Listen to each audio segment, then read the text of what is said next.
Arestado ang isang lalaki matapos umanong karnapin ang sinakyan niyang taxi sa Quezon City. Paliwanag ng suspect, hihiramin lang sana niya ang sasakyan. May unang balita si James Agustin. Inaresto ng pulisya ang 44 anyos na lalaki na ng karnap sa sinakyan niyang taxi sa Cubao, Quezon City kahapon. Ayon sa biktimang taxi driver, pinara siya ng lalaki sa Mindanao Avenue at nagpapahatid sa Cubao.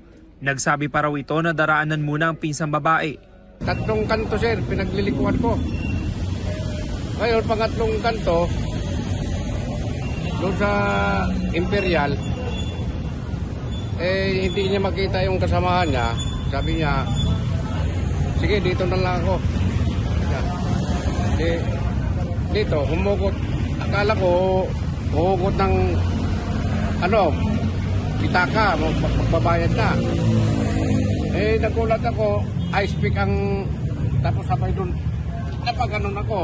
Doon na raw bumaba ang taxi driver at humingi ng tulong. Ang suspect naman tinangay ang taxi hanggang sa maipit sa traffic. Nung naipit po yung taxi sa traffic, inabandon na po ng suspect at nagpatuloy po yung habulan on foot papuntang Q-Mart. So happy naman po, meron tayong pulis sa Q-Mart. Nagtamo ang suspect ng ilang galos matapos suntukin daw ng ilang humabol sa kanya. Nabawi sa kanya ang ginamit na ice pick. Ginawa ko po yung pagkuha ng taxi pero hindi ko po siya sinaktan. Bakit? Hiramin ko lang sana sir. Problema po, pinababa ko po siya ng maayos tapos pinakuha ko sa kanya gamit yung cellphone sa pera niya, pinakuha ko sa kanya bago siya bumaba.